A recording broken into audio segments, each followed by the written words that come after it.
Ferrari California T. The California T is Ferrari's return to forced induction. The last turbo Ferrari was the beastly F40, but the T is far tamer. It's the softest in the Ferrari range, designed for daily ease and use. It even has a cupholder. Powered by a 552 HP, 3.9-liter V8 mated to a 7-speed dual-clutch auto, the T is plenty quick and agile, though not as rewarding as a 458. The folding top tucks into the top half of the trunk, and while technically the T is a 2+2, the rear is better suited for luggage. Suntanned California has always been a place where people come to experiment with their identity. Thus, the name is perfect for Ferrari's lowest-priced model, which has been an experiment since it first hit the streets in 2009. It was the first road-going Ferrari to put a V8 in front of its driver and the first with a power-retractable hardtop. And its price and daily practicality took Ferrari on a low path through the market.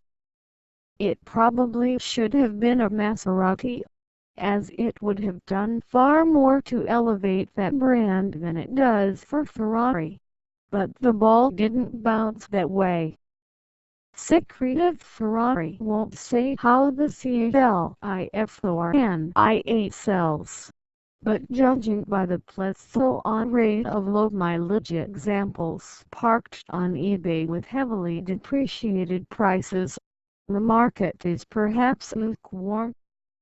The revamped California I8 just 14 seconds turns this well-insulated hardtop coupe into a convertible. Fixes what may have gone wrong with the old model, including a challenged power-to-weight ratio and styling that evoked a pouting teenager more than the snarling stallions of modern aero.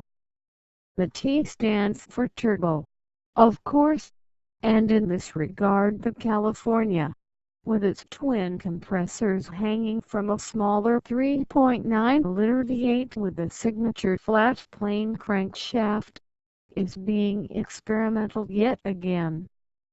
This is the first forced induction street Ferrari since the F40, and so it is the pathfinder for the many turbocharged Ferraris to come, starting with the 488 GTB, set to arrive early next year.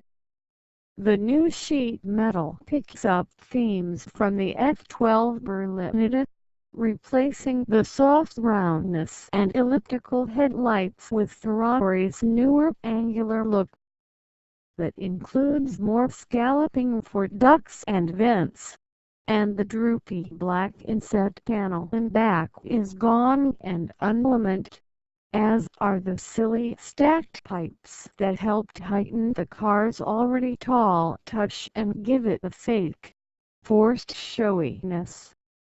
The new car's sleeker form can't hide the fact that it's the big machine, being 3 full inches longer than the Cherry Corvette Stingray, as well as a bit wider, a bit taller, and way heavier at 64 pounds. Even so, that's 59 pounds lighter than our last California tester, and there's 101 more horsepower and 199 more pound-feet of torque to motivate it. Hence, the 60 mph sprint plunges from 3.9 seconds to an astonishing, really almost unbelievable 3.3, with a full second knocked off the quarter mile, and a 0.95 G skid pad performance means there's more grip to go with the extra kick. Okay, so it's finally Ferrari fast. but a Ferrari has always been less about numbers than about being a crackling Tesla coil spitting lightning bolts. The new direct injection V8 barks into combustion, and it sounds every decibel the snarling, pissed-off human that other Ferraris do. Hid an exhaust flaps somewhere under the car's leather as necessary to uncork and recork the growling on cue. A Ferrari throttle has always given you precisely what you want, and the California T is, blessedly, no exception. Mat it to elicit the telltale wheeze of the turbos. As the boost builds to its 18.9 psi peak, the revs and power ramp up, but only with the slightest of kinks to the eye no trace. The red-headed V8 delivers the goods with almost, if not quite, the organic smoothness of the Ferraris in Fato's day. It gathers speed in any gear and with haste PROPORTIONATE to the pedal squeeze. The lag is short and glossed over, the V8 just going when you ask it, exactly at the speed you ask of it. That bodes well for the 488 GTB and turbocharged Ferraris yet to be born. The California also stops with ferocity, but the standard carbon ceramic brakes proved suppler at city speeds than others we've tried, behaving like iron brakes in all the best ways.